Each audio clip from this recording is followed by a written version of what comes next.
परिमंडळ 3 मध्ये आपल्या कल्याण डोंबिवली सार्वजनिक निवडणूक अनुषंगाने जे काय आतापर्यंत आपली कारवाई झालेली आहे आणि त्या सगळ्या पोलीस विभागाची तयारी आहे त्याची माहिती देण्याकरता आपली एक प्रेस नोट आहे, प्रेस कॉन्फरन्स ठेवलेली आहे.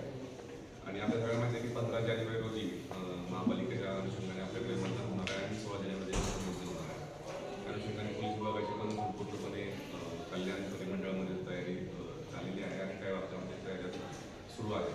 त्या अनुषंगाने आमच्याकडे टोटल कल्याण डोंबिवलीमध्ये 31 प्रभाग असून पोलीस स्टेशन मतदान केंद्र जे आहे त्याच्यामध्ये 344 मतदान केंद्र असून आपल्याकडं पूर्ण झोनमध्ये 1457 मतदान बूथ आहे.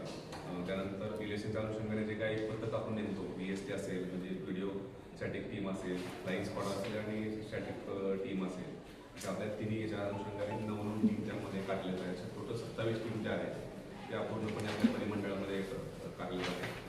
SST पॉईंट जे आपल्याला सांगू शकतो त्यामध्ये महात्मा फुले असेल, हद्दीमध्ये शहाडचा नाका असेल, बाजारपेठमध्ये दुर्गा माता चौक, कोळशेवाडी मुक्ती पूल, शेट्टी नाका, खडकपाडामध्ये गांधी ब्रिज, डोंबिवलीमध्ये Kasturi plaza, Dombivli east, Vishnu Mankoli bridge मोठा गाव, त्याप्रमाणे मानपाडामध्ये उंबरली फाटा, बदलापूर गायकवाड रोड आणि त्याचबरोबरमध्ये गावदेवी मंदिराजवळ कचोरे. अशा 9 ठिकाणी पूर्णपणे जे पॉईंट्स आहेत आपले SST पॉईंट सुरू आहेत आणि त्या ठिकाणी आपले पोलीस कर्मचारी असतील आणि त्यानंतर इतरही कल्याण डोंबिवली महापालिकेचे अधिकारी असतील असे त्या ठिकाणी उपलब्ध आहेत आणि ते 24 तास आपला तो पॉईंट त्या ठिकाणी सुरू आहे. त्यानंतर आमच्या पोलीस स्टेशनच्या अनुषंगाने जे आम्ही पोलीस स्टेशनला सेक्टरमध्ये डिवाईड जे केलेलं आहे, एकूण आपल्याकडे 8 पोलीस स्टेशन अंतर्गत 49 पोलीस सेक्टर त्या ठिकाणी बनवलेले आहे आणि त्या 49 सेक्टरमध्ये आमचे सेक्टर अधिकारी आणि आमचे एक पीटर मोबाईल त्यामध्ये पूर्णपणे आमच्या गस्त राहील. अशा आपल्याकडे टोटल 49 म्हणजे पोलीस सेक्टर त्या ठिकाणी पोलीस स्टेशन हे बनवलेलं आहे. शस्त्रासंदर्भात त्याचप्रमाणे आता सगळ्यांचे कडं माहिती आपण दिलेली असते की ज्या इलेक्शनच्या अनुषंगाने आचारसंहिता लागल्यापासून शस्त्र जमा करणं हा एक महत्त्वाचा कायदेशीर मुद्दा आहे. त्या अनुषंगाने टोटल झोनमध्ये परिमंडळामध्ये 1301 शस्त्र आहेत जे ऑलरेडी ऑफिशियली सगळ्यांना अलॉट केलेली आहे आणि त्यापैकी 142 क्षेत्र जे म्हणजे बँका असतील, काही इतर वित्तीय संस्था असतील, काही ज्वेलर्स असतील त्यांना आपण सूट दिलेली आहे. असे 142 जणांना आपण त्यामधून शस्त्र जमा करण्याविषयी सूट दिलेली आहे. त्यामुळे एकूण 1159 पैकी आतापर्यंत 1110 एवढे आपण आतापर्यंत जे काही म्हणजे डिपॉझिट करून घेतलेलं आहे. आता ते 49 बाकी आहेत ते सुद्धा आजपर्यंत आम्ही ते आज पूर्ण करणार आहोत. जेणेकरून आपण आतापर्यंत 1110 शस्त्र पूर्ण झोनमधून जमा करून घेतलेली आहे. त्यानंतर पुढली जे महत्त्वाचा मुद्दा जो आहे त्या अनुषंगाने आपल्याकडे अतिशय शांततामय वातावरणामध्ये आणि कोणताही हे नका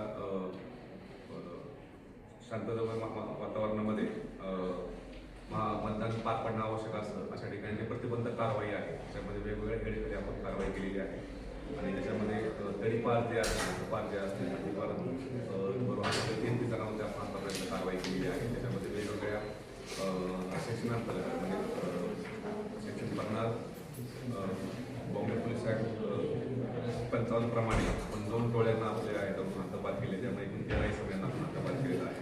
त्यानंतर मुंबई पोलीस कलम 56 त्यामध्ये आपण 38 जणांना हद्दपार करण्यात आलेला आहे. त्यानंतर मुंबई पोलीस कायदा 57 प्रमाणे आपण 3 जणांना आतापर्यंत हद्दपार करण्यात आलेला आहे. अशा एकूण 33 जणांना आपण हद्दपार केलेला आहे. जसं ACP कल्याणने सांगितलं की मोकाची पण आपण त्यामध्ये कारवाई केलेली आहे. जवळजवळ 33 जे आहे पेक्षाही जास्त आरोग्य आपल्या लोकांमध्ये या पूर्ण वर्षभरातली आहे. पण आता इलेक्शनच्या अनुषंगाने आपण एक कारवाई केली आहे. 14 आरोग्यावरती कारवाई केली आहे. PDF प्रमाणे स्थान पद्धत आधी सुद्धा आपण एका जणावरती पारित केलेला आहे. त्यानंतर भारतीय न्याय सुरक्षा संहिता 126 प्रमाणे 253 जणांवरती, 118 प्रमाणे 163 जणांवरती, 129 प्रमाणे 559, त्यानंतर 168 प्रमाणे 485, 163 प्रमाणे 171 आणि मुंबई प्रोहिबिशन ॲक्ट प्रमाणे 93 प्रमाणे 127 अशा एकूण 2527 जणांवरती आतापर्यंत पूर्ण कारवाई केलेली आहे आणि मोठ्या प्रमाणामध्ये ही प्रिव्हेंटिव्ह ॲक्शन आपली करण्यात आलेली आहे. त्यानंतर पुढला जो पार्ट आहे तो सीझर संदर्भातला आहे. जे काही आपण जप्ती आतापर्यंत ज्या केलेल्या आहेत त्या जप्तीच्यामध्ये तर त्यामध्ये अवैध धंद्यांचे विषय असेल किंवा काही रोख रक्कम जप्त असेल याशिवाय आपण केलेली कारवाई आहे. त्याच्याप्रमाणे आपण भारतीय त्या कायदा 325 प्रमाणे 2 आपण गावठी पट्टे आतापर्यंत त्याच्यामधून जप्त केलेले आहेत. त्यामध्ये 2 आरोपींना आपण अटक केलेली आहे. त्यानंतर भारतीय हत्यार कायदा 425 त्याच्यामध्ये आपण चुरा, कोयता, सत्तूर, चॉपर असे एकूण 52 हत्यारं आपण आतापर्यंत या पूर्ण इलेक्शनच्या 15% आपण जमा केलेली आहे. त्यामध्ये 53 आरोपींना आपण आतापर्यंत अटक केलेला आहे. नंतर दारूच्या विषयीच्या कारवाई असेल, ज्या हनबट्टी दारू असेल किंवा देशी दारू असेल, गावठी दारू असेल, त्याविषयी आपण 107 ठिकाणी आपण रेड केलेला आहे आणि त्यामध्ये 780 लिटरपेक्षाही जास्त आपण त्यामध्ये मुद्देमाल केलेला आहे आणि 107 आरोपी त्याच्यामध्ये आतापर्यंत आपण अटक केलेली आहे. त्यानंतर अंमली पदार्थाविषयी सुद्धा आपल्याकडे कारवाई सुरू आहे. आतापर्यंत आपण 3 कारवाई त्यामध्ये केल्या आहेत. त्यामध्ये गांजा बॉटल्स त्यामध्ये 1 लाखापेक्षा जास्त मुद्देमाल जप्त केलेला आहे आणि त्यामध्ये 3 आरोपींना अटक केलेली आहे. त्यानंतर जी रोख रक्कम जप्तीची कारवाई आहे, जे आपली टीम ज्या आहे त्या टीमपैकी त्यांनी केलेली आहे, त्यामुळे 9 लाख रुपये आपण आतापर्यंत जप्त केलेला आहे. ते SST पॉईंट जो आहे कचोऱ्या गावाजवळ गंगाच्या हातीमध्ये ते SST पॉईंटला त्या ठिकाणी 9 लाख रुपये पथकाने निवडणूक अधिकाऱ्यांच्या पथकाने त्या ठिकाणी सीज केलेली आहे. त्यानंतर आपल्याकडे पोलीस स्टेशनच्या हद्दीमध्ये सगळ्यांमध्ये कोमिंग ऑपरेशन, रूट मार्च आणि दंगा काबू योजना त्या सुद्धा आमच्या लेवलवर सुरू आहेत. त्यामुळे आत्तापर्यंत आपण 4 कोमिंग ऑपरेशन केलेले आहेत. रूट मार्च आत्तापर्यंत 9 ठिकाणी रूट मार्च आपण आतापर्यंत केलेले आहेत. दंगा काबू योजना आपण 7 ठिकाणी आतापर्यंत पोलीस स्टेशन हद्दीमध्ये केलेली आहे, राबवलेली आहे. त्यानंतर जे मतदान केंद्र जे आहेत आपल्याकडे आणि त्याच्या स्ट्रॉंग रूमचा बंदोबस्त तो एक महत्त्वाचा आपल्याकडे विषय राहतो. त्याच्यामध्ये आपल्याकडे मुख्य स्ट्रॉंग रूम जे आहे ते एका ठिकाणी आहे, जे लाल चौकी शेजारचं जे आहे त्या ठिकाणी एक मुख्य स्ट्रॉंग रूम आहे आणि इतर जे आरोनी आहे आपल्याकडे 9 वाजता 9 ठिकाणी आपल्याकडे स्ट्रॉंग रूम त्या ठिकाणी बनवत आहे.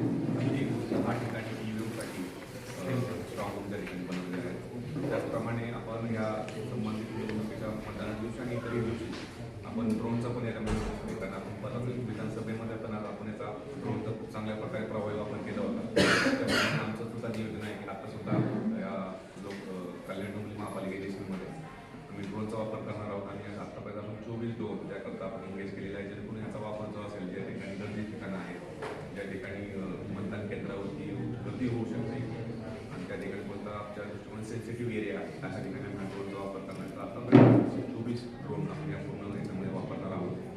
त्यानंतर जो निवडणुकीचा आमचा बंदोबस्त जो आहे पूर्णपणे जो कल्याण डोंबिवलीच्या हद्दीमध्ये बंदोबस्त डिप्लॉय करणार आहोत त्या संदर्भात सुद्धा तयारी झालेली आहे आणि त्याच्याकरता आम्हाला टोटल जे आहे 8 आपण ECP या ठिकाणी आपण डिप्लॉय करणार आहोत ज्या मतदानाच्या दिवशी याचा उपयोग करता येईल. त्यानंतर 45 पोलीस निरीक्षक त्यामध्ये असतील, PSI ते आपण 293 जणांना आपण याच्यामध्ये एंगेज करणार आहोत आणि पोलीस कर्मचारी जो 2100 पेक्षाही जास्त कर्मचारी आणि 1456 कर्मचारी आणि या सर्व 9 प्लॅटून अशा प्रकारे पूर्णपणे हा आपला बंदोबस्त जो मतदानाच्या दिवशी आपल्याकडे राहणार आहे.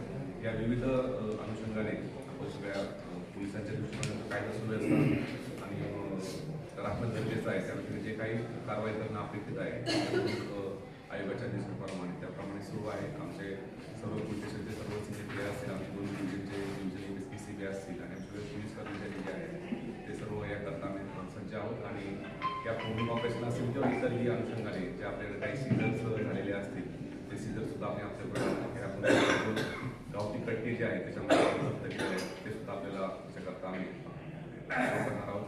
आणि इतरही बाबतीमध्ये जसे आपल्याकडे आचारसंहिता भंगाच्या काही तक्रारी असतील त्याकरता एक सेपरेट नियंत्रण कक्ष जो आहे तो महापालिकेमध्ये सुरू करण्यात आला आहे. त्या ठिकाणी सुद्धा आमच्या पोलीस कर्मचाऱ्यांनी त्यांना प्रोव्हाइड केलेला आहे. त्याच्यातून राऊंड द क्लॉक जे असतील त्या कोणत्या आचारसंहिता भंगाची तक्रार असेल किंवा इतरही पोलीस दृष्टिकोनातून कोणती कायदा सुव्यवस्थेची समस्या असेल ते हाताळण्याकरता आम्ही कल्याण पोलिसांनी तयारी केलेली आहे आणि त्या अनुषंगाने विविध हेडमध्ये आमची कारवाई सुरू आहे. धन्यवाद. जे आरोपी होते ते आता उमेदवार म्हणून आले तर त्यांच्याबद्दलची कारवाई कशी केली जाणार आहे? बरं, आता त्यांच्याप्रमाणे जर त्या उमेदवार यापूर्वी ज्यांना कोणत्या गुन्ह्यामध्ये अटक झाली असते आणि कोर्टामध्ये जामिनावरती असतील तर जामिनाच्या कन्सल्ट कंडिशन असतील आणि आता आम्हाला जे काही प्रचलित कायद्याप्रमाणे आम्हाला त्याची प्रतिबंध कारवाई करणं गरजेचं आहे. त्याप्रमाणे सगळ्यांनी आपल्या जो 2500 आधार दिलेला आहे 25 वेळेला असतील त्यामुळे सगळे आहेत यापूर्वीचे मोकामध्ये असणारे आरोपी असतील, यापूर्वी हद्दपार असणारे आरोपी असतील. मागच्या 10 वर्षापर्यंत पण आम्ही पूर्ण इतिहास काढलेला आहे. 2015च्या निवडणुकीपासून ज्यांच्यावरती इलेक्शनचे गुन्हे दाखल असतील 2015 असेल, 19 असेल, 24 असेल त्या सर्वांच्यावरती आपण ही प्रतिबंध कारवाई केलेली आहे. पण मग त्यांना हे केलंय का? कारण लोकांच्या आरोपींना आपण अटक केली आहे असं हे केलंय पण मग उमेदवार आहेत ते कोर्टात कोण बेलवर नसलं तर आपण परत त्यांना फक्त आम्ही त्यांना नोटीस आणि किंवा प्रिव्हेंट ॲक्शन करू शकतो त्यावर. ते कचोरीचं सांगितलं 9 लाख रुपये पकडले, पण ते तिथले आरोग्य यांचं असं म्हणणं आहे की ते 9 लाख रुपये लग्नातले आहेत. आता रक्कम तर जप्त झालेली आहे, पुढला तो पूर्णपणे निर्णय जो आहे तो निवडणूक निर्णय अधिकारी त्यामध्ये घेतात, तो त्यांचा पहिले अधिकार त्यांचं क्षेत्रात म्हणणं आम्ही त्यांना सुपूर्द पण केले आणि आम्हाला ताब्यात ते करू शकतात. त्यांच्या नियमाप्रमाणे त्यांनी जर काय डॉक्युमेंट व्हेरिफिकेशन केलं असेल तर ते त्यांच्या सर, नियमाप्रमाणे प्रतिबंधक कारवाई जी म्हटली आहे त्याच्यात 126 मध्ये 953 तर नेमकं काय म्हणजे हे जे आहे जुना 107 जे आहे नाही म्हणजे हे नाही म्हणतात, पण हे जे एकूण 2527 जो आकडा आहे त्यांच्यावर नेमकी काय कारवाई हेच केली? ना वेगवेगळ्या सेक्शन हा, म्हणजे नेमकी काय कारवाई केली आहे? नाही आता वेगवेगळी कारवाई आहे ना. आता 55 आणि 56 57 हद्दपार केले आपण या 33 जणांना. नाकाबंदी करणे किंवा कोमिक ऑपरेशन, दारूबंदी विरुद्ध काही कारवाई किंवा अंमली पदार्थांविरुद्ध कारवाई, या कारवाईमध्ये आम्ही धडक मोहीम चालू केलेली. रेकॉर्डवरील जे आरोपी आहेत, अशा विरुद्ध आरोपींविरुद्ध त्यांच्या रेकॉर्डनुसार आम्ही योग्य ती प्रतिबंधक कारवाई करीत आहोत. आणि त्याचप्रमाणे पोलीस स्टेशन देखील जे काही महत्त्वाचे हॉटस्पॉट्स आहेत, जिथे संवेदनशील ठिकाण आहे, अशा ठिकाणी सुद्धा वारंवार आम्ही रोड मार्च घेण्यात येत आहे आणि जनजागृती करण्यात येत आहे. इलेक्शनमध्ये कुठलाही काही प्रॉब्लेम येणार नाही या अनुषंगाने जेवढी काही खबरदारी